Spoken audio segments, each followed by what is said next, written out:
Welcome, everybody, to Dueling Aces for September 16th, 2024.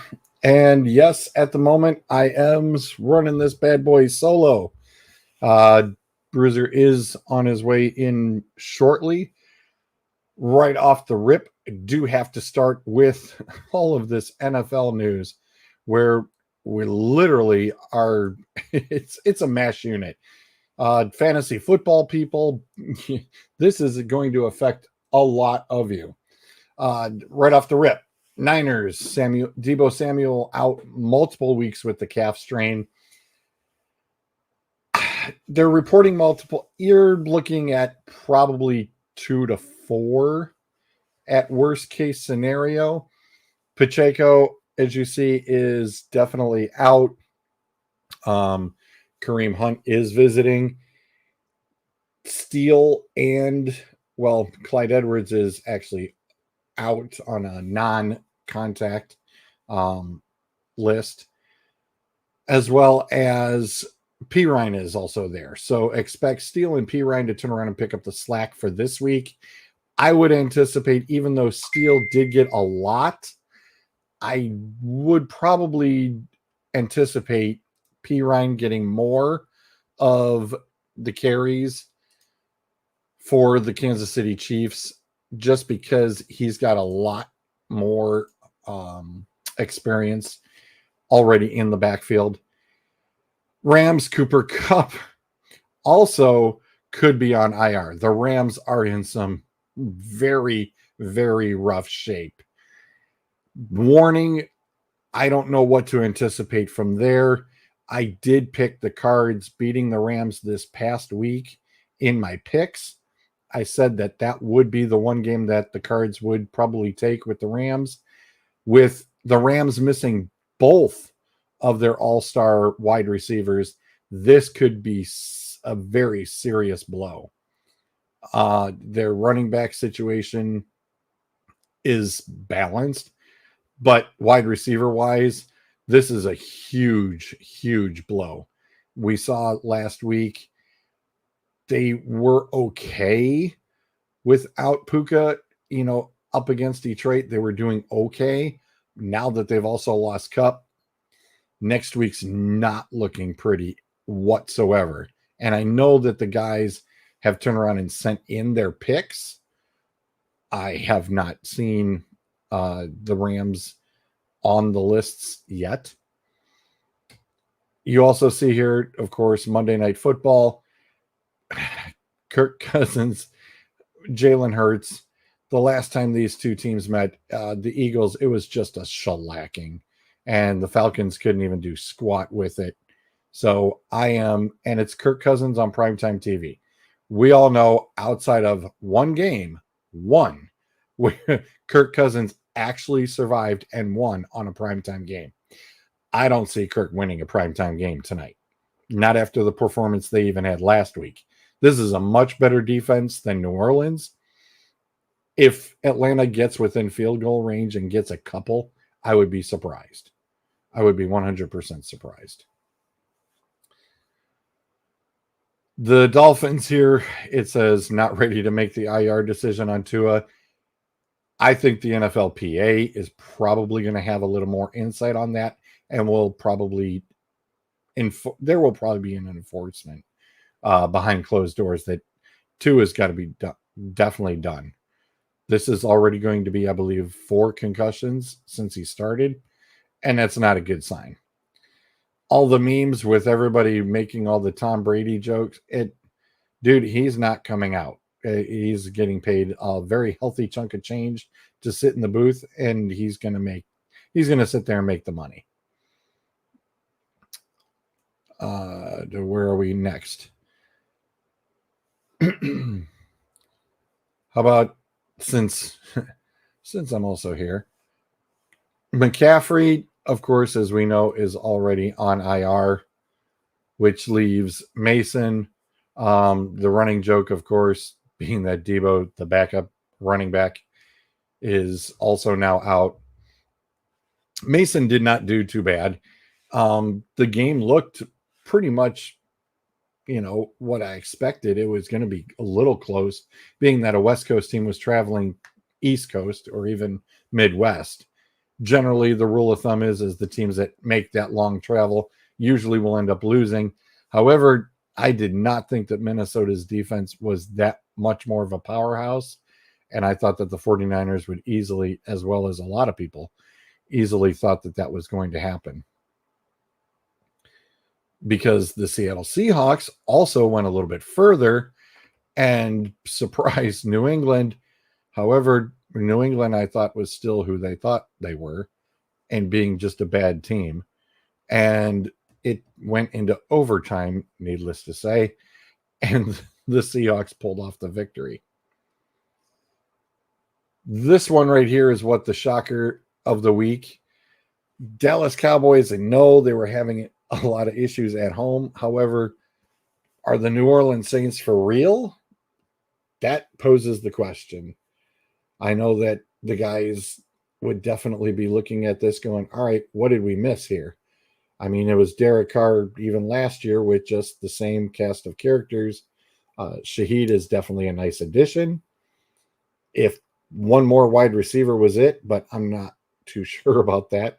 But so far, it seems to definitely be making a big splash.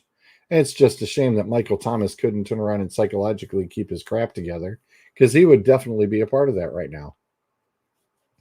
The surprise of the week, of course, to some, Tampa Bay playing Detroit in Detroit, a revenge game, is super low scoring.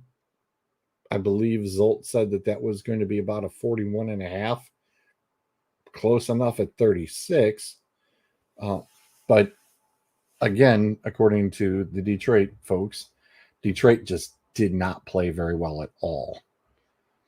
Amon-Ra St. Brown, a lot of the fantasy owners want to know, where in the world are you, dude?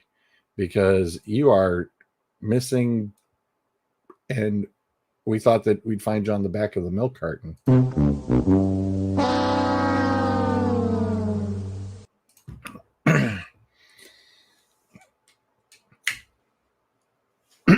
Excuse me.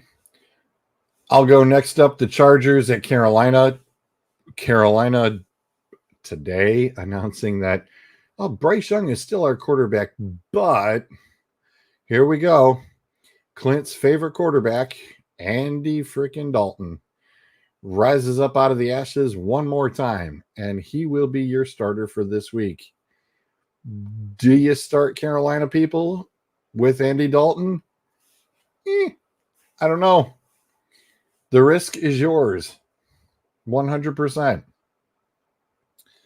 Surprise game of the week as well. Vegas versus Baltimore. Whoops. Did not mean to do that. Get me back to the scoreboard. Vegas traveling to Baltimore and pulling off the upset. Super confusing after the Raiders got their butts whooped last week.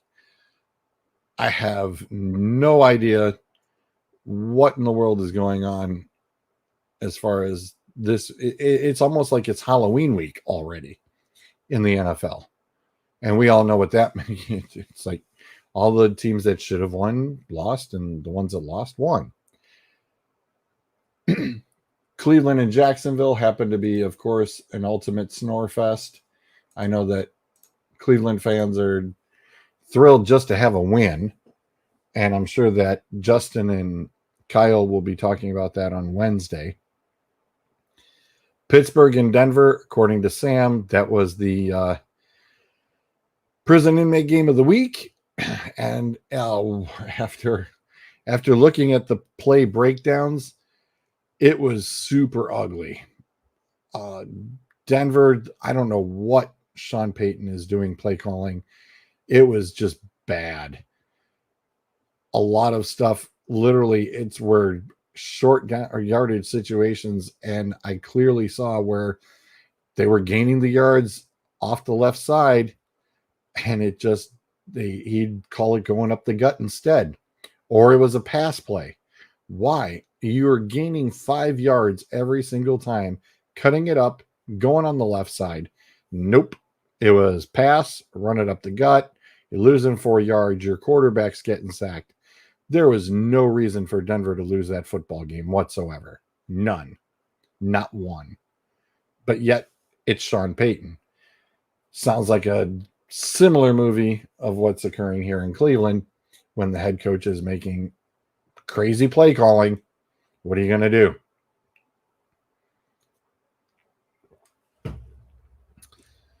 Again, I talked about Arizona beating the Rams, but I mean, that is a serious beating, 41-10. And let's discuss the Kansas City referee Chiefs. It seems that whenever the Kansas City Chiefs need something to turn around and win, there's a way that they find a win with the assistance of the officials. I saw the replay. Yes, he does get there just a bit, like half second early. I know that the argument is he was going for the ball. Still, it was definitely a pass interference call. Gives the Chiefs new life. Cincinnati had the game. Just still silly, stupid mistakes. Just as bad as Caleb Williams and Monday Night Football. I literally watched the second half of the Monday Night Football, and the most I saw of Caleb Williams, I saw him more on the bench. They kept going back to him while Houston's on the field offensively. They kept flashing Caleb Williams sitting on the bench, and I couldn't understand why. It was just totally ridiculous. Never got it. I said, okay, yeah, it's his first Monday Night Football game, but he's not doing well. So stop showing him on TV. It's getting to be a little ridiculous. Houston Texans, however, the defense, I'm going to say this about both defenses. What a good job. The score clearly shows it was a defensive matchup. Neither team could turn around and do anything offensively. These two defenses, and especially after Chicago, their defense won the game against Tennessee last week. I'd be a little cautious on Thanksgiving, Detroit, if you've got to play this defense and you don't have your stuff together, because you could lose this game. I know that a lot of the Detroit guys don't want to hear that, but they're not here to defend themselves. So with that being said, yes, both defenses really good. And I thought that Houston was going to take Chicago to the woodshed. But after watching Chicago's defense play just as hard as their own defense, it was a very well played game. Speaking of Tennessee, they only lose by a touchdown to the Jets. Again, the Jets just coming off the loss to the 49ers. I figured Robert Saleh was going to probably have a little bit more unleashed for it. Tennessee, a lot of mistakes, and geez, oh Pete's. If anybody's needing a new quarterback, Tennessee definitely does, because that's back-to-back weeks. He coughed up the football on what should be game-winning drives. I do not understand that. You have to protect the football. And the coach wasn't pulling any punches either, because that's exactly what he said is we have to take more care of the ball, especially in the game-winning drives. And he said he's old enough to understand that. He should know better. Way to lay out the QB on the table. But yet, you're also the guy who's got to also make those play calls and coach up that offensive line, because so far, all I saw was 5 guys getting swallowed up by 7, and nobody could do a thing about it. Keep another running back in the backfield, buddy. It may help you out. Who else do I want to go pick on? Indy and Green Bay, another snoozer. Very surprising after Indy put on a show against Houston last week. Buffalo and Miami on Thursday night. Again, Tua with the concussion. And ironically, I get that the rule for the slide, the ball's going to get marked where you start the slide, but you should also know where your first down marker is. Tua already had the first down. All he had to do was make the slide instead of trying to go head first. And the ironicism of going into Damar Hamlin, of all people, right into his thigh. Definitely was. And here comes Doug with his picks. All right. One more person with picks. Thank you very much, Doug. Sorry, train of thought lost now that Doug interrupted. Tua should definitely not have been launching headfirst. It's just a shame. So with that, now Miami will probably be looking on the free agency market for a quarterback. Let's go see who's available.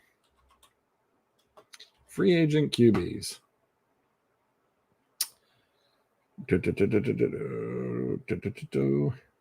Would you looky? No. Come on. We want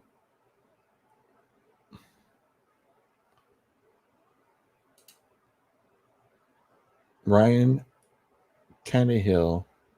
Come on, show me the list. I had somebody who was on a list. That's not the page. I thought that was the NFL page. Darn it. Come on.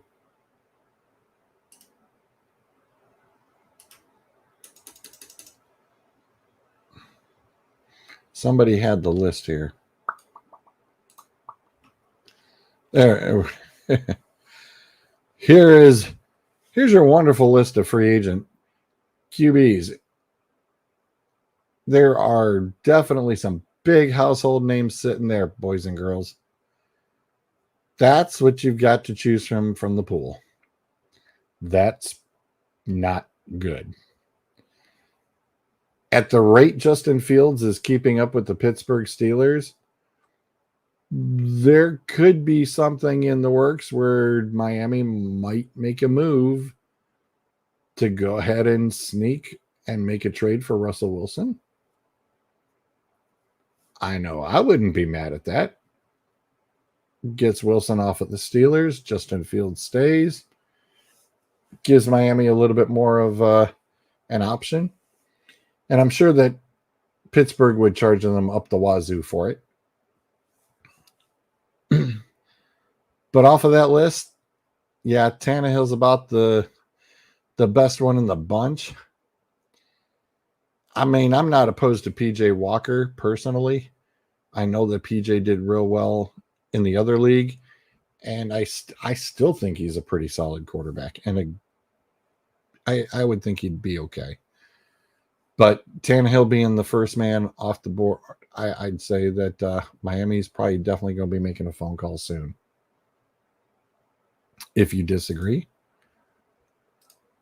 Ryan Tannehill or trade for Flacco.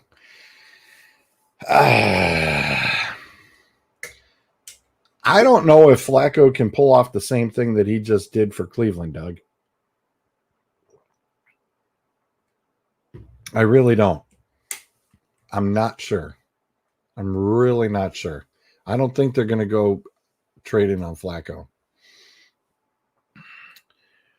No on Wilson. Pittsburgh's paying a very small amount. Anyone that gets a replacement would be more expensive. Business-wise, 0 cents. And I would totally wait on the stats man to come in and give the numbers on that, to see what kind of cap space they've got. But if you wanted, it's kind of like weigh the options. Wilson, Tannehill, which one would you rather have? Somebody who's already in shape to play, or Tannehill? I was going to say, and that's kind of a bad example because Wilson's dealing with the calf right now. So I mean, Tannehill hasn't seen the field and hasn't done any OTAs or anything. I'd be a little leery on it. That's for sure. And anybody else is losing. Tannehill in a heartbeat? Okay. Like I said, anybody else is going to lose quarterbacks. This isn't. If Tannehill gets picked, this list isn't. There is nothing left. And I'm sure that people will start making trades for some other backups pretty quickly. I would definitely say that's what's going to happen. Right now, as you see, Philly and Atlanta, zeros, goose eggs up there, and they're already 10 minutes, 5 minutes already gone. Come on, get off of there. So with your Tannehill and a heart, I mean, yeah, if Kareem Hunt's going to probably get an active start or could even see getting thrown into pads tomorrow, I wouldn't be surprised if Miami would hurry up and get into pads too.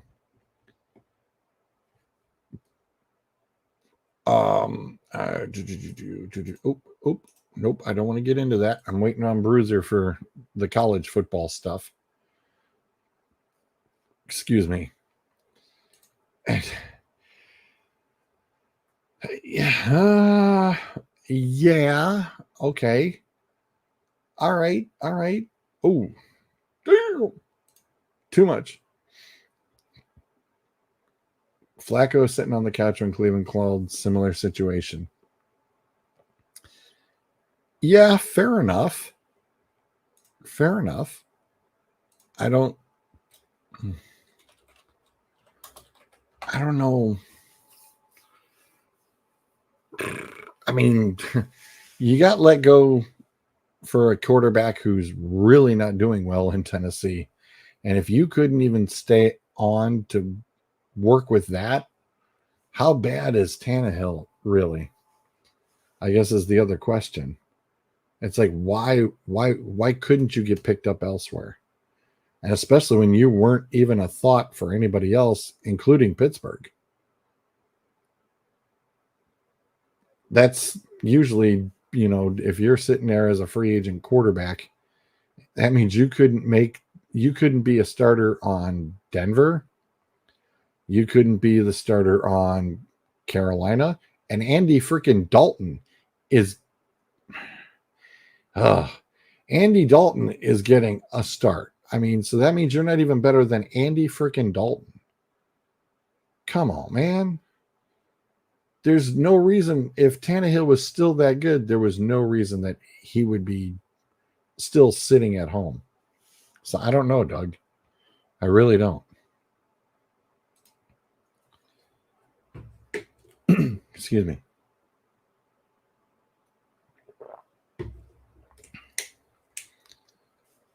I know that Zolt usually does the injury updates too. But there is one more story that I need to touch base on with the Ravens.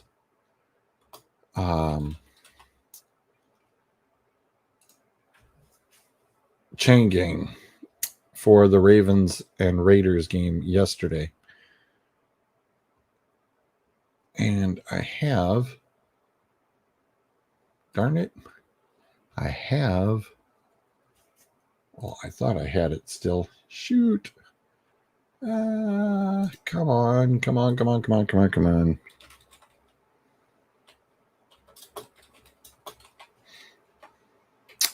Need to make sure I get the right Harbaugh.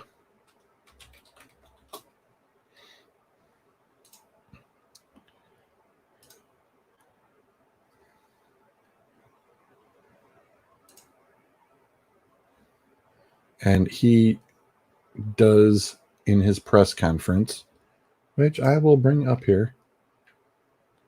Come on, share screen.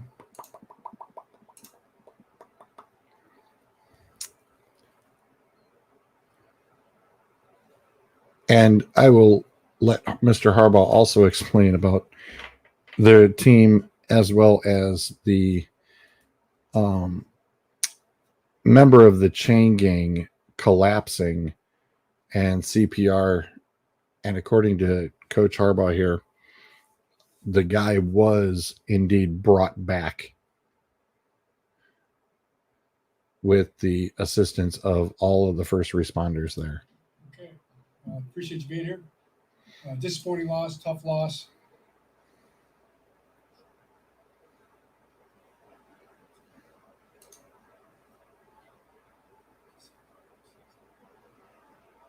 And of course, I got no volume.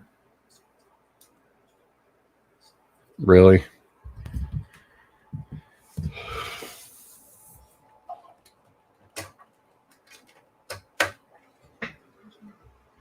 Short term, you got to go back and look at every little thing, continue to clean up the things that we know we can clean up and get better at to make a difference in games, and we'll continue to work very hard to do that.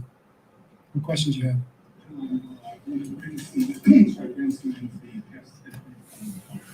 Do you have a good vantage point of seeing that, and what's kind of your view on top of you? Well, I saw that one, and I saw the Marlon one on the big screen. So until I see the TV copy, I'm not going to be able to say because on the big screen, it looked like he had his hands completely off of him. I wouldn't know on either one of those what to say to those two guys for better technique. It looked like perfect technique from where I was. But I'll have to look at the TV copy to see what the official thought he saw when he called that. The second half defense. You guys had like 40 yards in the first half. What changed? What did you see? Did they start doing anything different? I think the penalties extended drives. That's the biggest thing. If those drives don't get extended, you got them backed up. You're going to be off the field. They don't have an opportunity to make plays. But when the drive gets extended, for some reason, then you play. Really good playmakers, and all of a sudden the play gets made, pass gets made here and there, and all that. We held up really well. We were fighting right down there. You got a fourth and forever. Pass interference takes it down to one. Easy to score from the one. So that's just hard to control that one. Similar influence on your offense, especially with late in the fourth quarter, penalties kind of setting your own drives back. Yeah, we had the false starts. Those really shouldn't happen. Those are things that we just kind of just take a deep breath and clean, and that shouldn't happen. We're better than that. We will be. I'm not worried about those going forward, but we've got to make sure we're diligent and intentional about not having those false starts. That were extended drives, especially the one coming out there in mid-fourth quarter with the quarterback sneak. The holding on Ronnie, I don't know. I just have to look at it and see. Nothing I think I could really coach him on that I saw on the replay, but maybe there's something more there than meets the eye. Rolling two on the challenges today, were you surprised at the decision in the end of both of those? Well, the one in the first half, that was close. I think if they, I thought that was a real chance, but it was also, we had 2 timeouts with plenty of time. Almost felt like it was calling a timeout, kind of giving our guys a chance to get a breath of air, which I wanted to do, so it was worth taking a shot there. The other one was such a high leverage play. So you had such an opportunity. We went so fast. I just thought it was worth, in the heat of battle, taking a shot at it. I would have hated to have, seen it later that he was clearly off the ground and not done it, So that's the challenge of the speed of the situation sometimes. John, I know you're going to look at tape going forward, but are you considering could you consider any changes up front along the offensive line? I know Rosengart, as it is, it's already rotated in. Yeah, I'm just going to look and try to coach the guys and keep getting better with the guys. I look at the tape and we'll see. We're always going to play the best players, and that's always part of it. If that is what your question is, we'll always try to do that.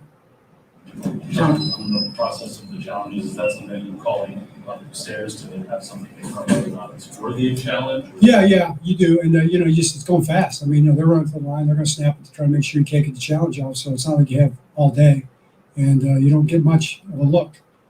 Just the high leverage of it. I just felt like it was on me. I just felt like, I'm going to take a shot here and see if we'll win this one, because it was a big chunk play. You're not going to be undefeated on challenges over the course of the season. I don't think that's the difference in the game. Would have been nice to have a timeout, but you got to take a shot sometimes too. It's been 9 years since you had a team go 0-2. Kind of uncharted. Yeah, it's been kind of uncharted territory for you. What is kind of the message that you get to the players? The message that we define our season. It's going to not be defined by everybody. It's going to say that we're not any good. That we're done. That the season's over after 2 games. That's what's going to be said. We understand that, but they're not here. They're not inside. No one inside's going to say that. We got to take care of our stuff, take care of our business, take care of our work. We know that we're a good football team, and we've got to go keep getting better and better and better, and define the season by the way we play. You had that incident involving a man on the chain gang collapse on your sideline. What did you see, and did it affect your guys being just so close to your team? I'm just grateful that he was revived. Thank God, thank God first of all, because there was prayers being made. I promise you, there was prayers being made right there, touching him, and for God to bring him back, and God answered that. And for the EMS people, I mean, they were on the spot. They jumped right into action, man. They were heroes out there today. That gentleman's been on our sidelines. He's a wonderful person. You see him every week. And to see those guys do their job and him come back like that was a miracle. How great Justin's been throughout his career. It seems like the 50-plus yard field goals have been a struggle dating back to last year. What do you say to him? And I'm sure you have the utmost confidence in him continuing to send him out there. Yeah, right. Utmost confidence in Justin. Absolutely. Utmost confidence in him to send him out there every time we need a kick. And utmost confidence that he's going to be the best at it and do a great job and do what he does. And he's our guy. We believe in Justin for sure. Two more for John. The game time touchdown drive that they had. Did you feel like the coverage was pretty good for most of that drive, and Bowers and Adams are just really good players, or what did you kind of make of their ability to? I thought they made a few plays. We had them fourth and forever. And then we got a passing interference call in the end zone. That's what I thought. That's what I saw. All right. Okay. Thanks. Okay. So that's what Mr. Harbaugh had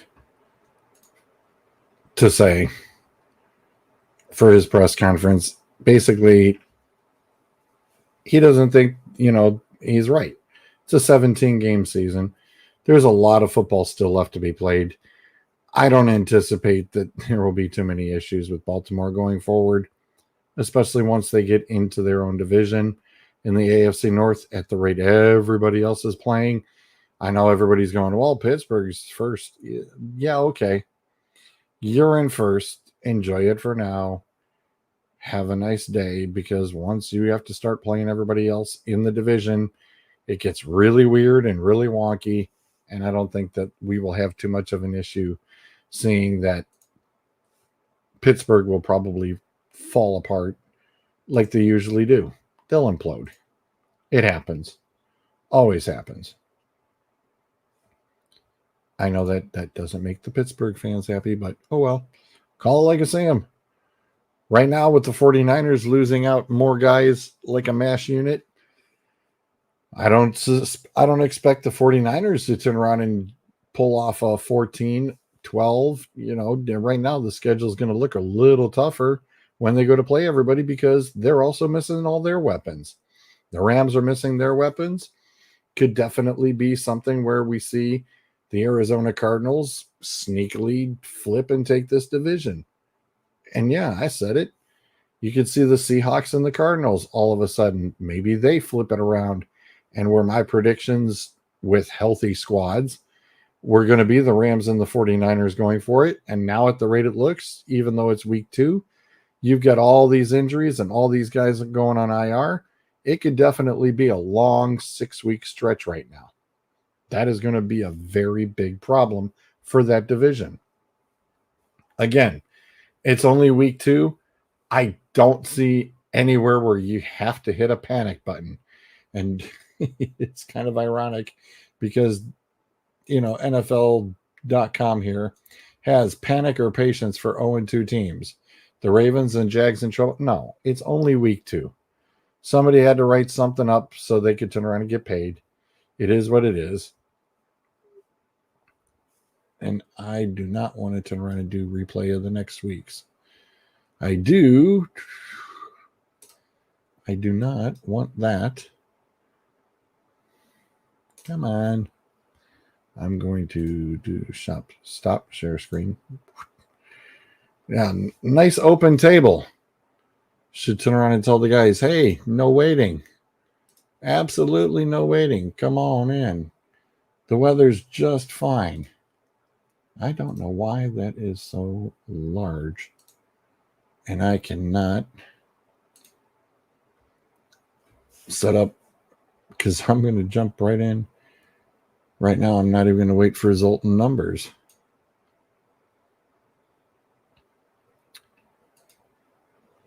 Because, come on. Modern technology does not want to play nice this evening for some stupid reason. It does not want to go well. All right, here we go. Finally got it. Sorry, usually I've got a lot of time to pull up stuff with everybody else as there's other conversations going, but I will bring up wrong. Sorry, wrong one. Whoop. Go back. Wrong. That is not the schedule I wanted to bring, even though I do want the NFL one. I also wanted to bring up this is interesting. Air Force emerges as serious AAC target. Right now, college football has definitely become the Power 4 versus the Power 5. And I am seeing right now the Atlanta Falcons and Philadelphia Eagles are almost through the whole first quarter. Sorry. It is still 0-0. And the last time these two teams played, the Eagles just railroaded these guys. Oh, that should have been a pick and a half, and he could not keep it contained. That was close. The Minnesota Twins are beating the Indians 3-1. Yes, I said it. And Detroit is also getting beat by Kansas City 4-1. And just for Sam, because I know he's watching, as well as he's watching the football game, the Phillies are down 2-0 against Milwaukee. And for Bruiser, Pittsburgh and St. Louis, bottom of the fourth at 0-0. Just to keep everybody updated there on the baseball scores. Your top 25 schedule for this week. Where? So here we go. I got it now. Here we go. Friday night, they're giving the Friday night games. It gives everybody, I know that it's high school Friday night football. I'm not sure why all of a sudden we're getting Friday night college games, especially when we're used to it always on Saturdays. But Illinois and Nebraska, Big Ten matchup, should prove to turn around and give us enough of a game that would warrant that they'll play well. Marshall goes to number 3 Ohio State for a quick visit. Justin, how you doing? All my guys called in sick, man. Not being prepared for a solo act tonight is definitely being a small challenge, but I'm making do, I guess. You're welcome to jump in if you'd like, sir. I know you don't have a whole lot going on until Wednesday. I know you've got a lot that you'll speak on, but if you'd like to jump in, just shoot me a message. Let me know. NC State against Clemson. Clemson falling. Little bit of a surprise there. I thought Clemson would turn around and definitely make their way up into the top 12. Iowa State and Arkansas. Kent State at Penn State. Kent State, scarily, yeah, it's a possibility. That would be one I'd be watching a little close on. USC against Michigan. This one could bounce Michigan right out. And after the news that the guys themselves were posting in our chat earlier today. I will share some of this with you outside of the freaky candy corn ordeal that somebody posted. Michigan makes change at QB. Wolverines will start Alex Orji. Can't make this up. Cannot make this up. It's spelled ORJI against USC on Saturday, a significant attempt to jumpstart the offense. Or as CBS Sports said, jumpstar offense. Zolt commented, he said, expect read option 4 out of 5 plays. USC will probably put a good bludgeoning on Michigan. It'll be in the big house. That's not going to go well for almost 100,000 fans who will be very disappointed. A lot of these guys are like, well, that's to be expected. We lost 18 guys. We lost 6 coaches. It will be what we will be. Pronounced orgy, probably. Oh, that's funny, Doug. That's funny. Hey, Suds isn't here to try it, so, it is what it is, I guess. Right?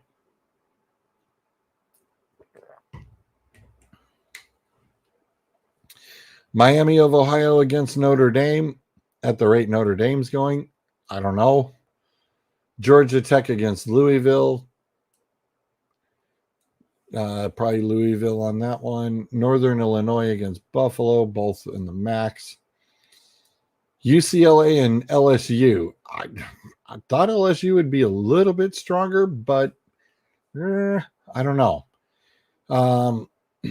This one, probably coin flip that.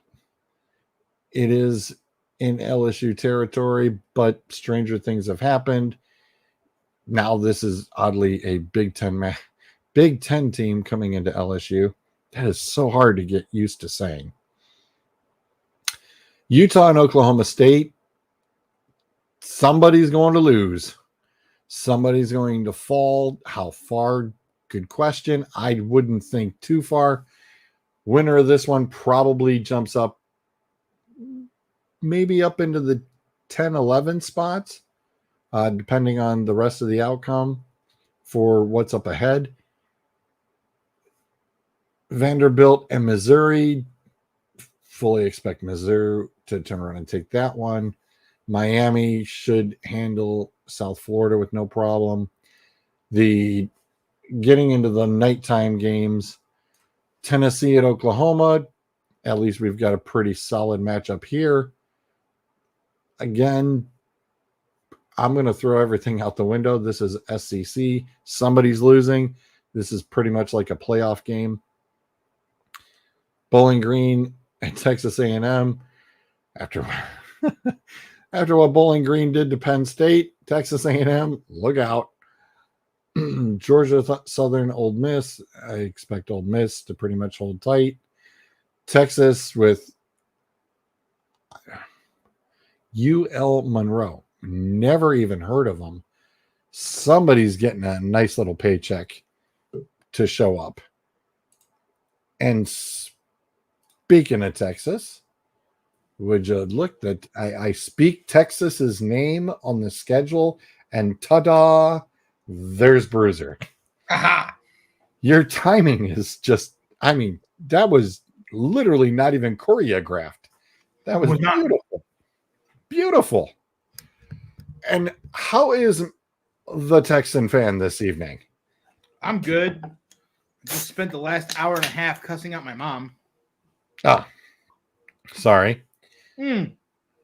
Are you surprised? Are you surprised, first and foremost, that Georgia had such a hard time against Kentucky? Did you not see what it says? Matchup? Look below my name. I'm sorry. I gotta. UGA gives the. Oh. Fair enough. Fair enough. Uh, I Was I was still surprised that they only fell to 2 and didn't fall a little bit down, maybe around 4 or 5. is Texas number 1? Yes, 100%. It's where they should be. Yes, I thought they should. I thought Texas should have been there last week because No, Georgia was still. I think a when little you put a whooping on University of Texas San Antonio and it gets ugly before the end of the first half and the stadium pretty much empties out, yeah, that score should have been what the Kentucky Georgia score was. Was I surprised by it? Yes and no. Kentucky has these weird spurts where they play people really hard. Like they gave Bama all they could handle one year and about ruined Saban's year. They've done it to LSU, Tennessee. They do it in weird games. And so was I surprised? No. But on the other hand, you can't score less than two touchdowns and beat Kentucky. Like not if you're the number one school in the country and you didn't even get a chance to play for the national championship last year and you came in the preseason ranked number 1. You need to be destroying people, and that's just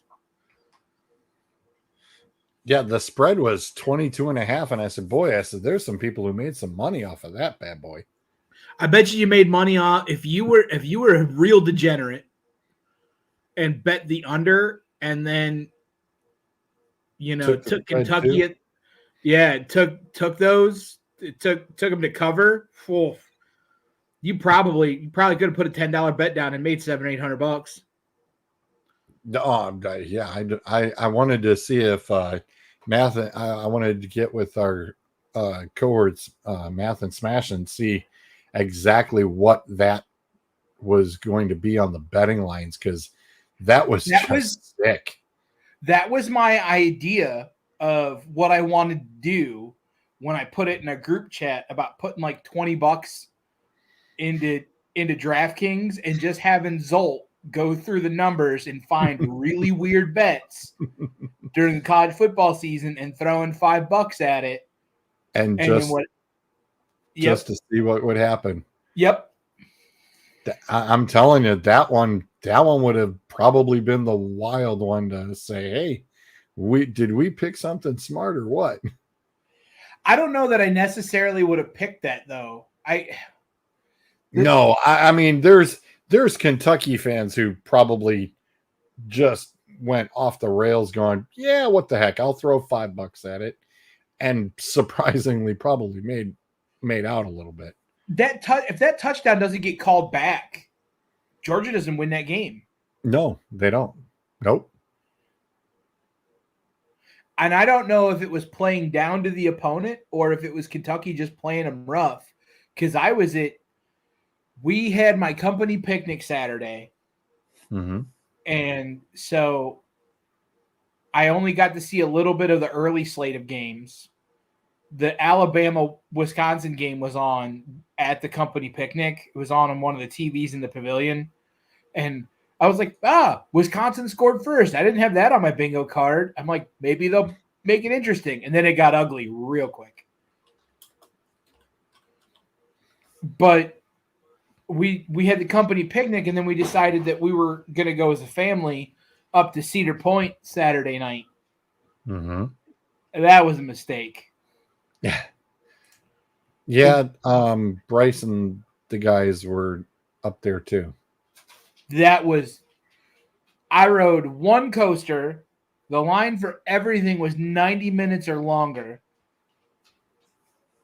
I was like, yeah, I'm not having any type of fun. So we've just decided we're not going back on Saturdays anymore. No, I heard the good nights to go at the moment are Thursday. Thursday is like the best night. Because it's still just before the end of the week. You're not hitting the weekend stuff just yet. So, yeah, I heard Thursday was pretty much the night to go. And We'll how? probably Go we'll ahead. probably go back Thursday this week. I wanted to ask you your thoughts on Arch Manning's performance. So all I saw were highlights. I didn't get to see the game. Okay. From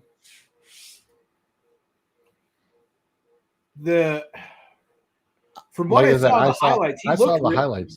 Yeah, from what I saw the highlights, he looked really good.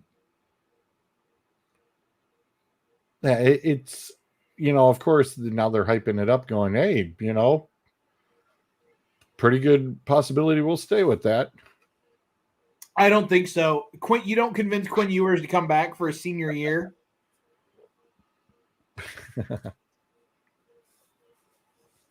I don't think you convince him to come back for his senior year and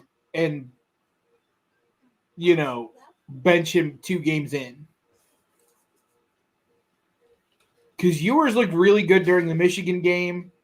He looked really good week 1. Again, it's University of Texas San Antonio. If you're going to play somebody to get him some reps in case you have to play him later in the season, you do it against those opponents, because coming up in the SEC schedule, you're not going to have those chances. You're not going to have the opportunity to play Arch in any meaningful role where he can really learn against Alabama or Georgia or Tennessee, or you know what I mean? Yep. So you might as well do it now and get him ready now. Well, I was looking for injury update. They're just saying he's questionable with the oblique strain. Would you really, being that this UL Monroe game, University of Louisiana Monroe. Yeah, I would think that this is kind of one of their, what I call the prep games. Probably. I mean, you've got this game and then an off week, I think, and then Oklahoma. Right, which is why I was just going to say, wouldn't it be smart to keep him out? Yeah, 3 weeks worth of rest? Absolutely. Play Arch Manning against UL Monroe. They're ranked, what, 18th, 19th right now? UL Monroe, not ranked at all. Oh, it's the UL I see. Never mind. Yeah. I thought that was a ranking for 1 second. Nope. They have Mississippi State the week following on the 28th, and then they get their bye week against Oklahoma. And then Oklahoma. Yeah. So I guess that would be technically 2 games. I mean, but for this week, I mean, like I said, I would sit him. Here's the thing. I I would would sit sit him him this week, let Arch play, and then see how he feels, because Mississippi State can be tough. Yeah. I was just going to say, I think 100% I'd sit him this week. And then again, like you said, next week, kind of the next following week, kind of play it by ear and see what happens. And maybe, because if the game does start to get out of hand, you can turn around and pull him out and save him and, throw Manning back in and let Manning get the mop up work. Sure. I think, and then it'll give him a good 2 weeks off at that point, to be prepared for Oklahoma. Well, you got that stretch, because I think it's like Oklahoma, Georgia, and then that. I'm bringing it up right now for you. I'm bringing it up right now for you. Nope, wrong one. Wrong one. That's not the one I want. Nope, that is not what I want. Come on. Why will it not give me my screen that I want? I want this one. Come on.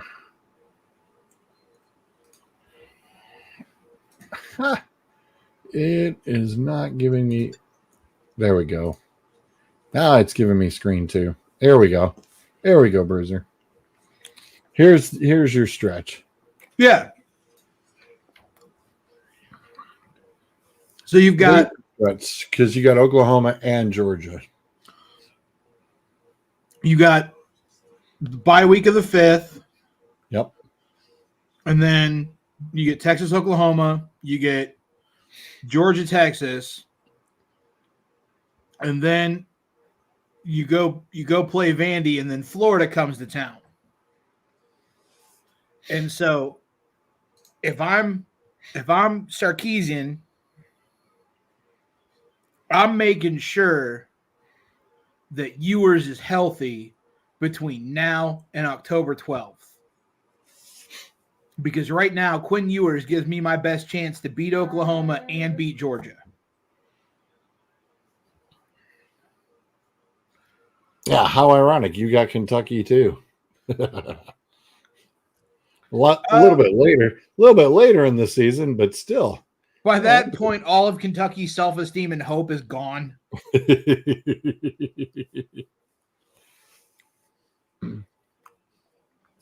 The game I'm legitimately worried about on that schedule is Arkansas. How so? In the 60s and 70s, Texas and Arkansas had a big rivalry. And this is the first meeting between the two teams in a long time. And I have a feeling that if we're going into that game and Texas is still in the catbird seat at 1 or in the top 3, Arkansas is going to take it personal that, hey, let's knock Texas off. Because I think all of the SEC teams are going to come into the schedule with Texas or Oklahoma and want to beat them because they're the newcomers, right? Right. So I think you've got to be extra vigilant. And I also think that if you have an opportunity and you can put your foot on the throat and keep stomping, then you need to do that. Especially against the SEC teams. Mount them and assert dominance now because then they won't forget it. Sure.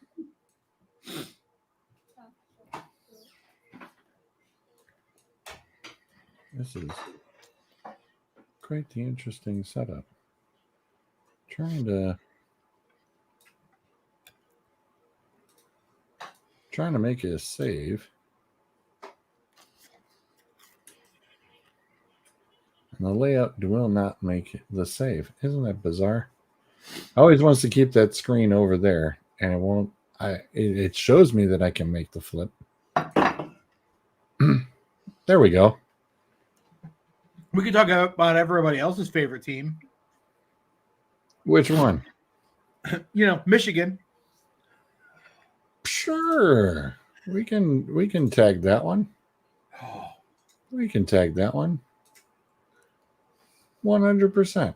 Why not? Let's scroll back up to them because they got to play USC this week in Ann Arbor.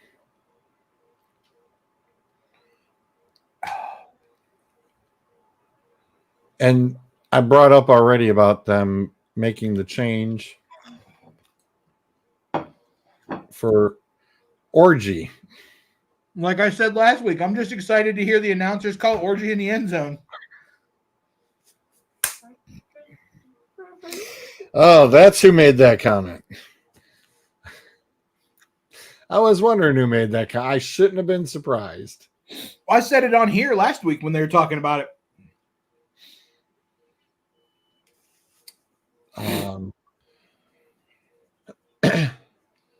So they had the wonderful 28-18 against Arkansas State. They got USC this week. I don't see them winning this game this week. I really don't. I watched the USC UCLA game, and USC's dominance is nothing to sneeze about. It's UCLA. No, USC. Well, yeah, but UCLA wasn't too bad off, but bad enough. USC is the Northwestern equivalent of Northwestern before UCLA joined the Big Ten. They're a basketball school that plays football. USC had a pretty solid program in the 80s, early 90s. USC was pretty well up there. USC had a good basketball program, but UCLA and Northwestern are basketball powerhouse schools, right? Like, yeah, that's what I mean. They're Yeah, basketball school. They're basketball schools that play football. It's like Maryland, Rutgers, yeah. most of the old Big East schools like UConn or Syracuse. What do you think of the rest of this schedule if this is what they're concerned about? Minnesota's it's another one at home. I think once they start blow it up, I can't read it. Yeah. I have an eye appointment later this week to go get my glasses. Slightly. Oop. USC's what, 15th right now? 19th. 11. Oh, 11? Yeah. USC is 11. And what is Michigan? 18. I mean, you beat USC. That certainly should vault you back toward the top 10.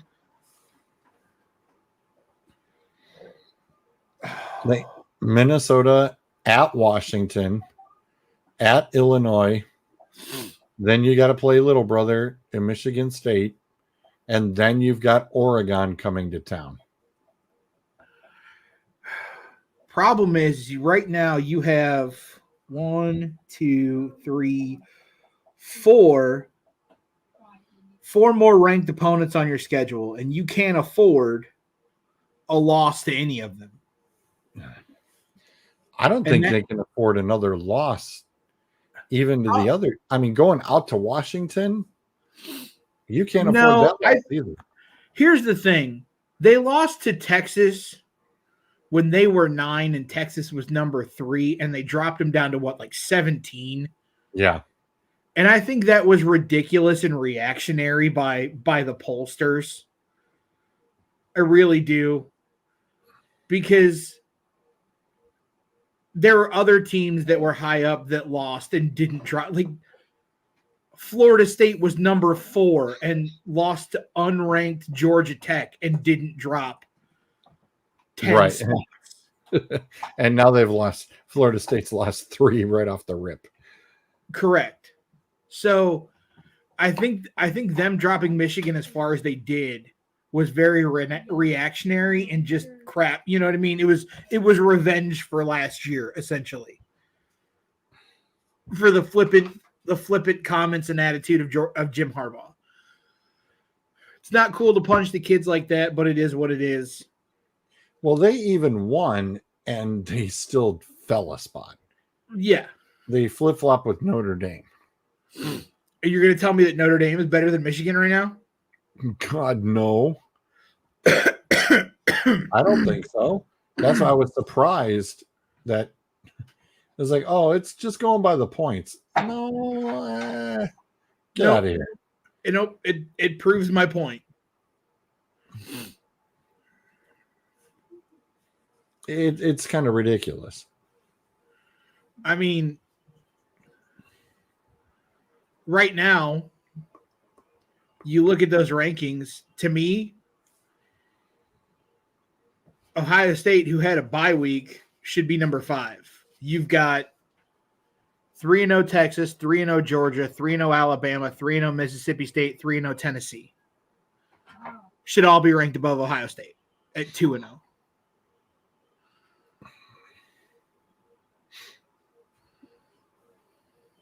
Well, again, they're not playing. They haven't played ranked teams yet either. So, but Texas did. Texas did, and that's why. Well, I even said last week. I said I'm sorry, but I said once Texas even beat Michigan, they should have leapfrogged Georgia and had been put at number 1 immediately. I can see what you're saying, but I disagree. I think this week was the exclamation point. It was the dot on the correct I. week when to do it, basically. Well, not the correct week, but it was more of the if you beat Texas and then you come out and stumble against UTSA, why are we going to make you number 1? No, you had to come out and destroy them to prove the point that you deserve to be number 1. Well, and this is kind of a scenario that happened several years back, where Ohio State both Michigan and Ohio State had beaten Michigan State. Michigan State just turned around and had fallen off the ladder. Well, that killed kind of the credibility of Ohio State and Michigan both beating them, and they really couldn't gain any footing in the rankings because, well, basically Michigan State was ranked higher, but now that they had fallen, I think they almost even fell out.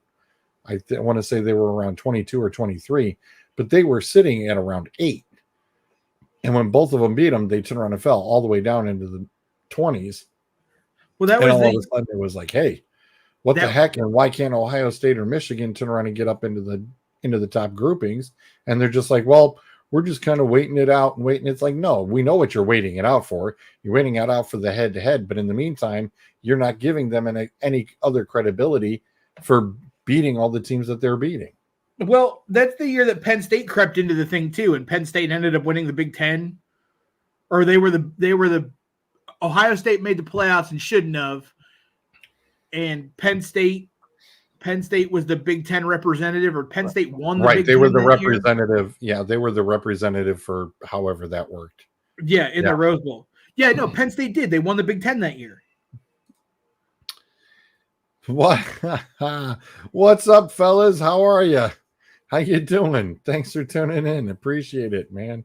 But what I mean, if you look at those rankings, you got Texas, Georgia, Alabama, Ole Miss, and Tennessee. If Ohio State played any one of those 5 teams right now, they're probably going 2-3.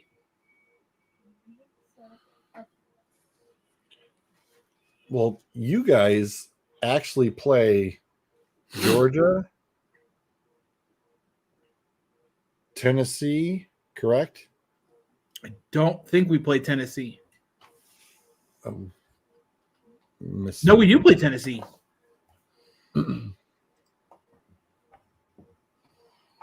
What was that? Hold on, I'm pulling up the schedule. Okay. I was gonna say, I thought somebody did. No, we don't play Tennessee. Okay. I was gonna say, because you'd be playing 2 other ranked teams. So you guys have just Georgia and wow. Why am I brain farting? Currently we have 3 more ranked teams on our schedule. Oklahoma, Georgia, and then currently Texas A&M, who's sitting at 25, but will probably climb a little bit higher. That's right. It was Oklahoma. But I could see Ohio State beating Alabama. I could see Ohio State beating Ole Miss. I don't think they'd beat Tennessee, and I don't think they'd beat Georgia, and I don't think they'd beat Texas. And I've always hated the way that the pollsters look at who you played and where they were ranked versus who you played the following week and how you did against them. Because I think that is more a testament to how your team performs versus what you do in the big moment. If you come out and give it your all against number 2, but then you're playing, This is the US rest of the Buckeyes' schedule right now. but then you come out and you play really poorly against UNC, Raleigh. Well, what team are you? Are you the team that played UNC Raleigh, or are you the team that played the number 2 team and beat them? Yeah, and Ohio State's schedule is not soft. You've got It's not soft, one, but it's not 2, 3, 4. You got 4 ranked teams currently on this schedule. We'll see what Nebraska does, and Yeah. we'll see what Michigan does. Because if Michigan loses again, I can see them completely out of the top 25. Ooh, you think that'll go that fast, even though it's against USC? If they lose to USC, they'll drop Michigan to 23. I don't know. They didn't look at. I mean, Clemson was 1-1, and they only put them down to 21. Number 9 Michigan lost to number 3 Texas, and they dropped them 9 spots. When they should have dropped Texas to 12, or when they should have dropped Michigan to 12, they dropped them to 18.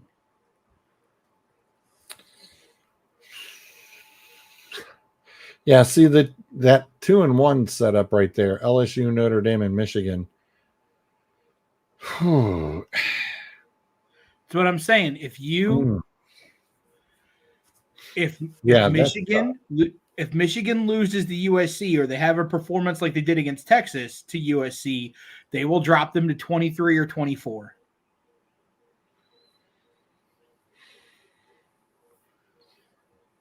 Yeah, that's not going to go well. No. And then you play Oregon and you lose, you're out of the top 25. Yeah. And you're not getting back in. Nope, not at all, because you're not going to have a 3-loss squad. Hell, George, NIU's 2-0. They had one good win. Who'd they beat? Notre Dame. And they're still in the top 25. Fair enough. So you can't convince me that some of the stuff that's happening to Michigan in the polls isn't reactionary and a little bit of revenge. Well, I'll pose it this way, because when I first saw the preseason list and they had Michigan at 9, I was seriously surprised, and I said I was surprised that they were up. I was the one who said I was surprised they were up that high, because they lost so many starters and the coaching staff and the issues that were at hand. I thought they were up too high. So I can understand that, but my thing is that the guy that coached them through a lot of the big games last year is their head coach now. Mm-hmm. So you didn't really lose much. There was continuity that stayed. I was surprised that they weren't 5 or 6 or even 7, because the going tradition has usually been that the preseason rankings, the defending champ is always in the top 3. Right. Yeah. Again, I'm not disagreeing about, because that was usually the norm. Even when Alabama would lose guys left and right, it's like, oh, well, they're still, a machine, and, we'll still leave them at 1. And of course they had a cupcake schedule, going into the next year. And they're like, yeah, they'll be able to stay at number 1. No problems at all. And then all of a sudden, it's like, oh, well, this game got close. It was a surprise. And it's like, no, not really. It really wasn't much. But with as much as they lost, they'll turn around and lose to Ole Miss, or they'll lose to Auburn on a wacky play. Yeah, that gets chalked up to, oh, it's just SEC football. Anybody can beat anybody any given week. Well, like I said it last year, and I'll say it this year again. The SEC went into preparation for war for a decade and then didn't have anywhere to put their recruits. And then the transfer portal opened up, and guys that were sitting on third and fourth strings at SEC schools that would be starters and second stringers everywhere else said, I'm going to go to USC. I'm going to go to Ohio State. I'm going to go to Washington. I'm going to go to Florida State. I'm going to go to Notre Dame. And then the NIL kicked in, and then first stringers at SEC schools were like, Arizona State's going to pay me how much in NIL money? I'll go out there. So they did all this 4- and 5-star recruiting, the SEC did. They did the work for everybody else for a decade. And now all those recruits are going elsewhere. Yeah, the whole NIL thing in this portal, I'm going to say this, it makes it larger than the NFL free agency back when they first started it. This NIL thing is just well out of hand. Did you not hear the clip from Nick Saban on College Game Day a couple weeks ago? No, I missed it. No, I missed the game days. They were talking about the NIL and why he left Alabama and why he's doing what he's doing. I think it was week 1 or week 2, college football. He goes, if you don't have a $30 million roster, you're not doing shit in college football anymore. Wow. That's crazy. $30 million roster. He's not wrong. No, what was it? Somebody had one of the videos, somebody did a TikTok video or Reels or something, and they said, this is when I forgot what stadium they were outside of. Sorry, I got it wrong. It was $20 million roster. But there was they were outside the stadium, and they turned around and they said, yep, this is what the NIL money is bought.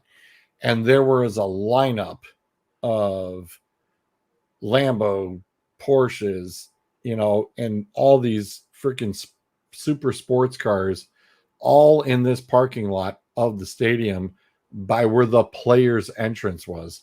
And I'm sitting there going, that's just nuts. That's totally nuts. Zolt and I got into a discussion about this in our chat last year, and I still maintain it. There's no reason to give a kid who is 18, 19, 21, 22, multi-million dollars. There's not. Because they're stupid with it. They're going to do that. And I understand. Even when they get to the NFL, they're stupid with it. I understand a lot of them come from underprivileged areas or have parents that are struggling and spent all of their money to put the kids through AAU football and go to the camps and all that stuff. Like I get that. But if you put the kids on some sort of basic salary stipend, right? Yep. Hey, we're going to give you, $12,000 a month or whatever it is. It's $3,000 a week. 4 weeks. You're going to get $12,000 a month at 12 months. It's well over $100,000 a year. I was going to say, it's more than what the heck I get. Right. Shoot. So that's well over $100,000 a year. That's enough for you to live comfortably, send money home, and then the rest we're going to put in a trust. And when you are either drafted or graduate, you get all of the rest of it. I like that.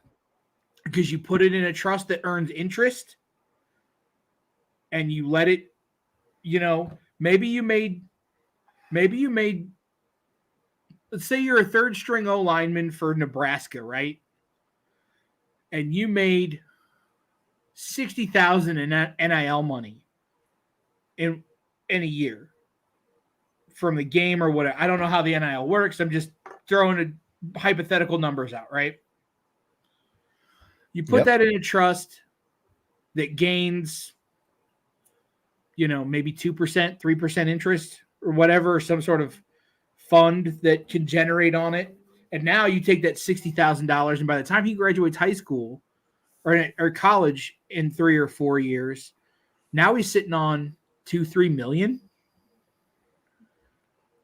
because it's grown with interest and proper planning.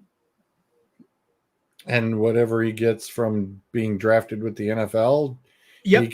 he can do it like Gronk did. And he just, you sit there and you live off of the other money, and he goes and you just put your game checks into the bank. That's exactly what Gronkowski did. He turned around, he took all, the money he was getting with commercials and everything else, and that's what he lived off of. He just put his game checks right into the bank. He ain't spending any of that. That dude doesn't have to. Gronkowski, Manning, those guys don't have to work another day in their life. No, not at all. Not at all. Like I said, Rob, pretty smart dude. All the brothers. That's exactly what they're trying to do is, doing, their the commercials and stuff. And, Chris doing his the ice shaker. Free shout out to Chris. And he's got something going real well with that. And especially after being on Shark Tank and, getting in with the NBA and the MLB and having the ice shaker, cups already flowing through there. He's doing pretty darn good. Dan, of course, played with Patriots, the Browns, the Lions, and Glenn, of course, also with the Patriots. So, they're doing all right. But, Papa Gronk didn't raise no fools. He raised some smart dudes. And Gordy himself, too, making it with the Angels system. The dudes are really smart about it. And that's just kind of the thing. And that's why I always tell Bryce, it's like, you want, but hey, it's not, granted, it's not like you go to the ATM machine and it automatically produces money for you all the time. It's only when you get paid that it's got money in it. And I had to teach them that from a very young age. That's part of it. But like, do you remember?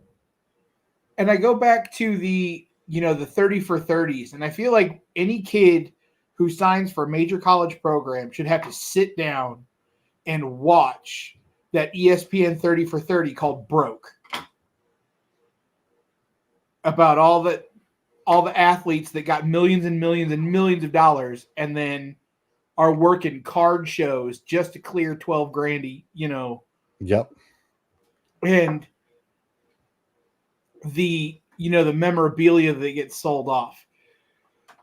The NIL, well, I agree that the NCAA regulations should be changed because yes, if you're going to sell a video game, then those kids in it should have their name on there and they should be paid for it.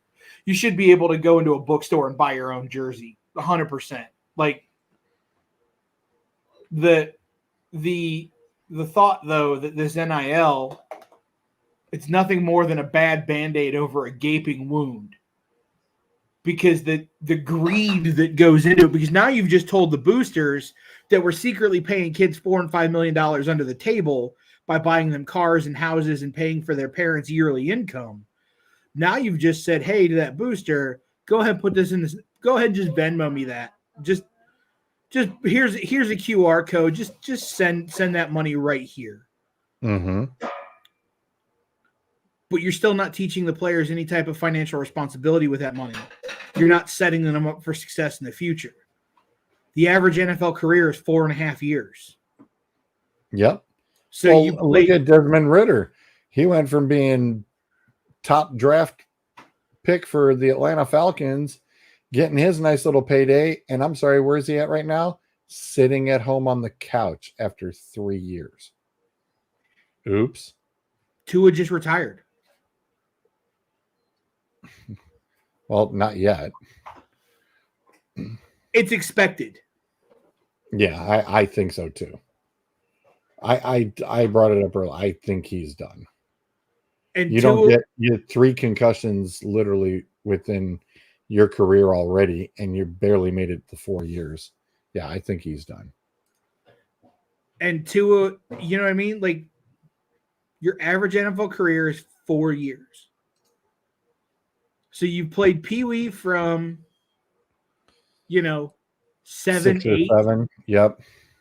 I think most tackle football now, most Pee Wee flag football starts right around 8.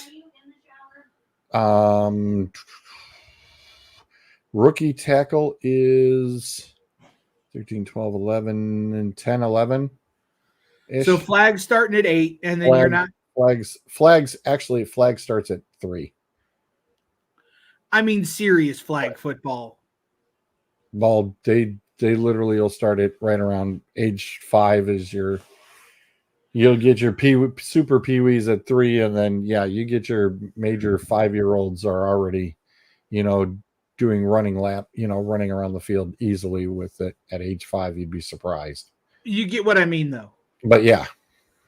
So serious football career is probably going to start between 8 and 10. Then you're playing tackle from 10 till, through high school and college, and then and college, and into the pros. If you're, because the top 1% go to a 1AA or a 1A school for college, and then the top 1% of that is what gets drafted. Yep. Or signed to an NFL team. So somewhere along the way, you're going to have to teach these kids, hey, you've got a very small, short window to make as much money as possible, and you got to be smart with it. And you're throwing the money to be able to afford Lambos and Maseratis and mansions at these kids who are fresh out of high school. Yep. And not teaching them any responsibility, like the well is going to continue giving it to them for forever. And it's not. It's not. That 30 for 30, that's Bernie Kosar. I've got to go back and rewatch it again. Bernie Kosar, Andre Rison, and that was a big one right there. Herman Edwards, Cliff Floyd. I mean, you could literally look at Terrell Owens. I'll put T.O. on that. Put T.O. on that too. Ocho Cinco, same thing. They're going back to struggling, and it's like, dude, what'd you do with your money? You blew it. It's like you just said it. And that's why they literally have that class that all the kids who got drafted, they've got them right after they get drafted, when they're going with their teams and they're doing their mini OTAs, they have to attend that class on financial management. And that class is where they're told, hey, you guys need to pay attention, make sure that you're putting some money aside because an injury can happen at any time,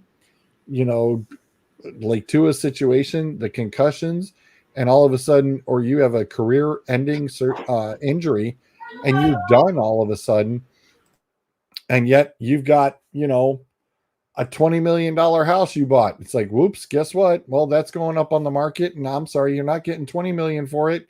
You might get 6. And then you got to sit there and try to figure out how to live off of 6. You're finding yourself a job, buddy, at about 22, 23. You're going to find yourself a job because it's not even that. $1 ain't even going to cut it.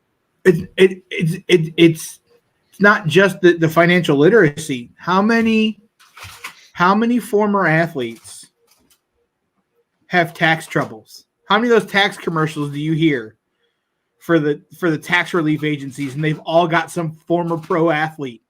Mm-hmm. Yep. Yeah, it's getting crazy fast. And I think that's the thing that kids don't understand nowadays. And I'll even put it with the current squad I've got with the 8th grade. It's, these guys are like, all right, well, hey, we go on to college and, they're already talking a little bit of the NIL stuff. And it's like, hey, I'm going to turn around. I want to get this car or that car. And I was just like, Noel, you should get yourself a car. I don't think you need anything, that's going to need to be super outlandish because you can't. The one thing that they don't think about is, okay, you've got a nice Lamborghini. All right, fine. And I've thought about this myself. It's like, okay, where am I going to park it? All right, I'm going to put it, get myself a house, nice garage, decent setup. Well, that's fine.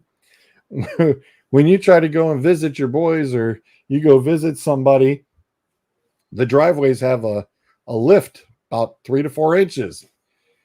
You got to back that sucker up and kind of be super gentle on trying to get that low rider, and you're not scraping up the bottom of that thing. And then, how are you going to get an oil change done? You know what the cost of an oil change on a Ferrari or a Lambo is? Yes, I do. 5K minimum, 5K. Depends. And you've got to go find the place to do it. The closest Lambo dealership, Chicago. Good luck. That's a drive, buddy. Well, there are privatized. There are sports. none in Ohio.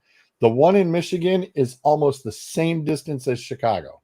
Now, I'm not talking about dealerships. There is a. Oh, I'm saying for the oil change. There's a European sports car place in Akron. When was that one open? It's been in North Hill for forever. Really? Yeah. Huh. It's a little garage on the corner of oh God, it's Talmadge Ave and not Cuyahoga. I forget, but it's over there. I used to date a girl who lived on Dayton, right down the street from it. That was a transmission shop and a European sports car place because they did Porsches and Ferraris and all that stuff. To back it up though, to go back, Wilson Garage on Massillon, North Cleveland, Massillon Road.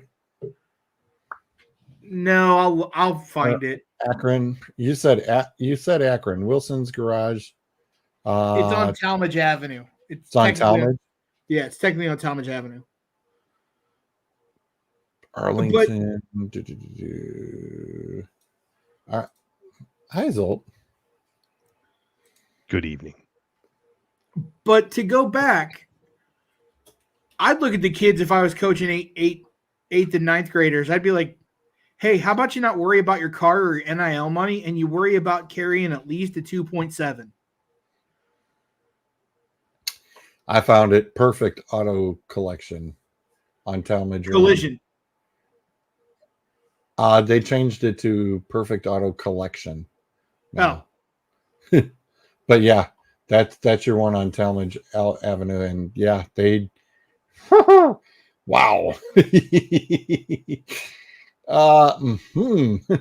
Yeah, a little pricey. But how about you worry about carrying a 2.7 GPA throughout high school? Right. Or at least a 3 plus. I mean, right now, Bryce has actually, when I even mentioned it to him this year, I said, listen, you want to do any of these sports? I said, even if you wanted to do bowling, I said, you have to keep the grades up. You cannot let those falter at all from this point forward. You've got to treat it like, hey, this is your livelihood, and you need to make sure that you're going to produce. One, you want to make sure that you're putting the best effort forward. Well, no matter what. I get that, but a 2.7 qualifies you for not only athletic, but some academic scholarships through college as well. So if athletics don't work out for you, you can still qualify for some of the academic scholarships and continue your education and get a degree if that is what you so choose to do. I'm of the firm belief that not everybody should go to college, but if you have the ability to go play football or basketball or hockey or a major athletic sport for a major college, and they're going to give you not only money, but the ability to take classes for free or at a reduced cost with some sort of a scholarship, then why don't you get your degree while you were there? Zolt, Take advantage that of what they're is giving you. What? What? your headline name. That right there, buddy. That is, yeah. I see. He's That got a is- good that is- one. That is I've got a good one. yeah. That is, yeah. That's good. That's really good, dude. That's I try. I really That do. is super if I good. bring nothing else to the show, I try to create one-liner. We've got That- that'll work. orgies in the end zone at Michigan. We've got UGA giving handies to the refs. Like, It's a good thing we're literally after dark now. I mean, I don't show up till after dark, so Zolt's one of the freaks that only comes out at night. that's right. Speaking of freaks, did y'all see Tito Jackson died? No. Tito Jackson died at 70 today. Well, I was going to say James Earl Jones also passed away this past week. Yeah. Did you not That pay one- attention to the that one chat of surprised. all the Vader memes that popped up? Yeah. Oh yeah, There were a few. yeah, but you know what? I'm still a sucker for the Sandlot, man. I'm a sucker for the Sandlot. Did you see George? Yeah, I knew him, and I was better than him.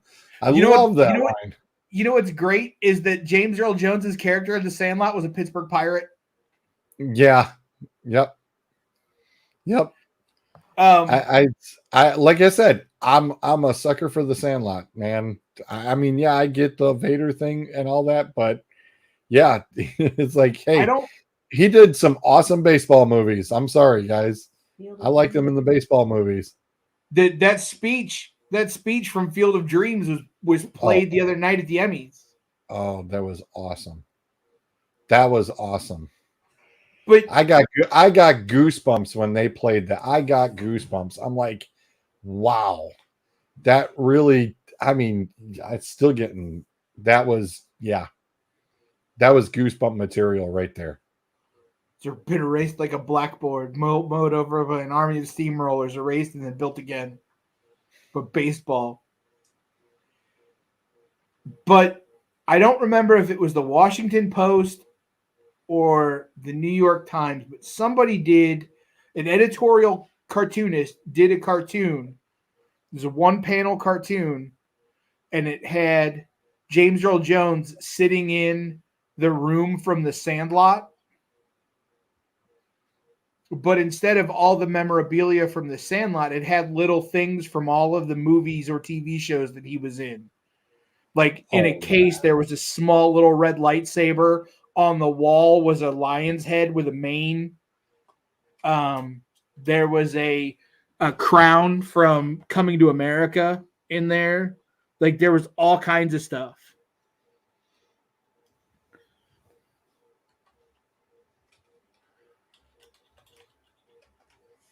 I'll see if I can try to find it. That'd be cool as I'll get out to find. That would be really quick. The fact that he took no money for the first two Star Wars, so that the actor that was the physical embodiment of Vader could get paid. Yep. Selfless. Very selfless. Very selfless. I can't find it. That would be cool as I'll get up to turn around and find. And I'll look. I'll get the research department on it. Put them to work.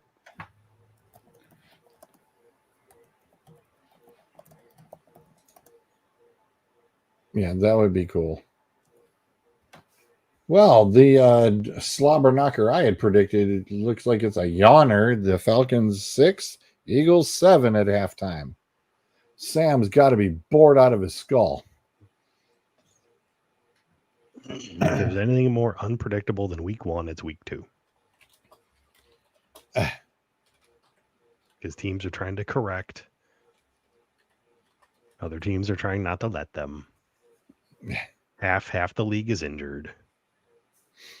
You know, normal stuff. I forgot he was a Michigan grad. Oh yeah, most Michigan television ads end with James Earl Jones going, "This is Michigan."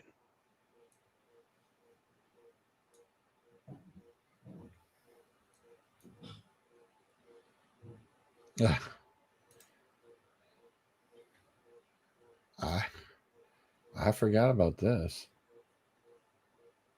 I forgot about this. This is an interesting little one that I just came across.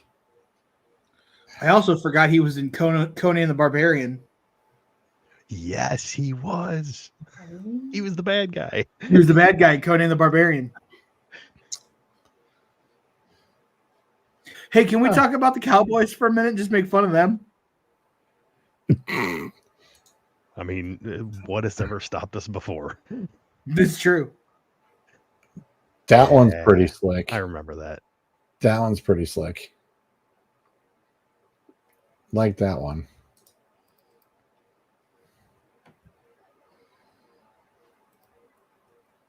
That one's not bad.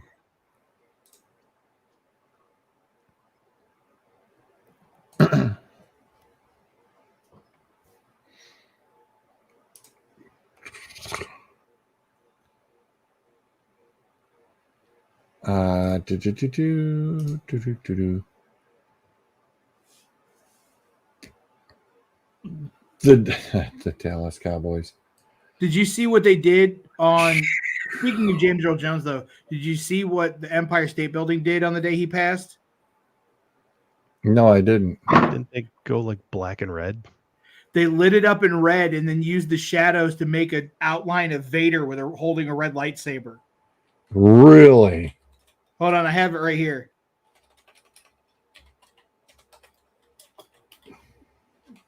Hang on. I found it. Yeah. I done found it. I found it.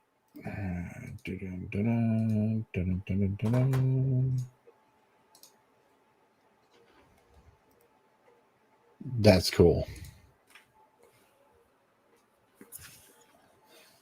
That is pretty cool.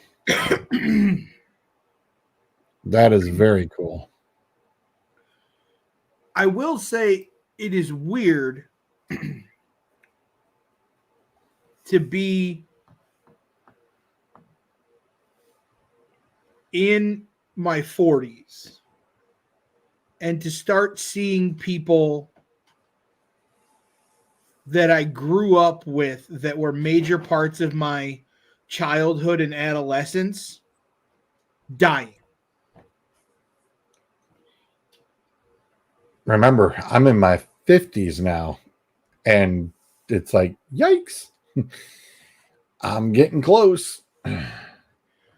I mean, you're a couple of years away from your golden bucket card in an AARP home anyway, so it's fine. Actually, I already got the AARP card, and guess what? It works out real nice. Zolt's trying not. I know. He's turning. Look how red he's turning. His head is turning red. Oh my! It's almost redder than McCaffrey back then. Oh my God! Zolt just can't contain himself. It is very rare that I get Zolt that good, and that's going to go in the win column for me. I just can't. I just caught him off guard. It was good. Hey, good night, folks. so much results sticking around. But it is weird to be in that position. You know what I mean? Yes, 100%.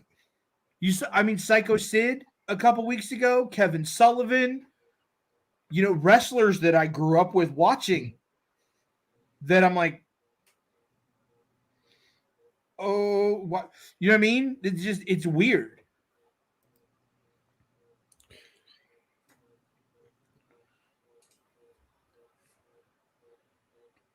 Yeah. Nope. I totally, I get it.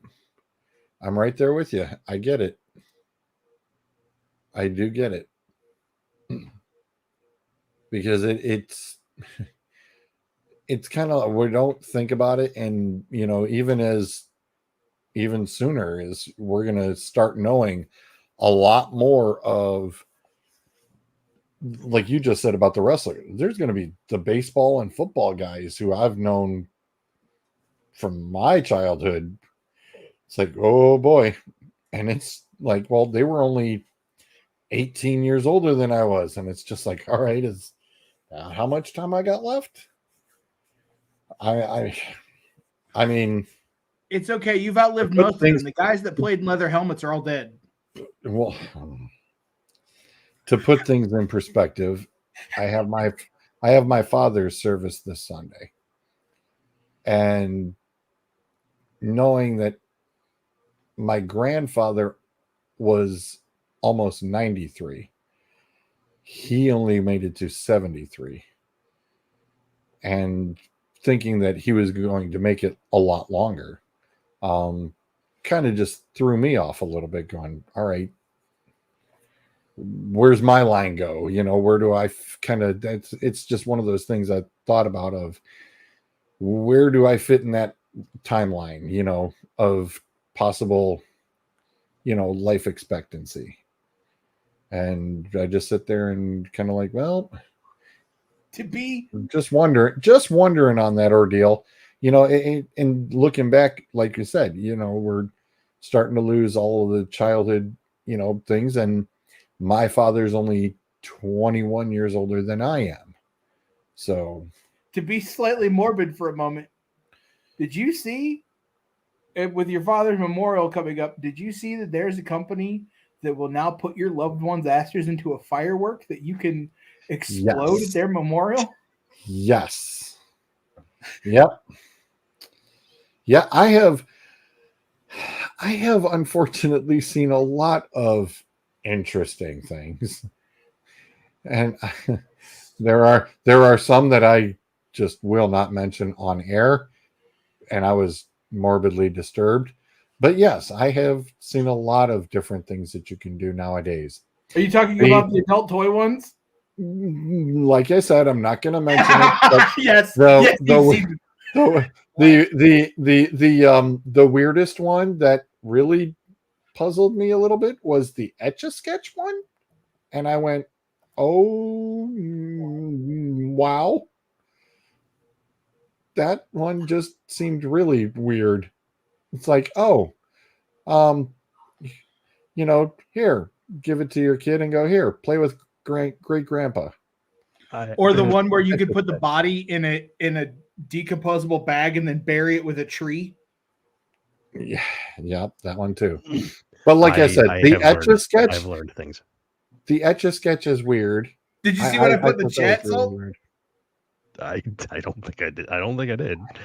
But that's okay. Look in the show chat. Not on Facebook. This one. What I have learned. Oh, Jesus Christ. Ah, yes. Yeah. Uh-huh. Yep. Yep.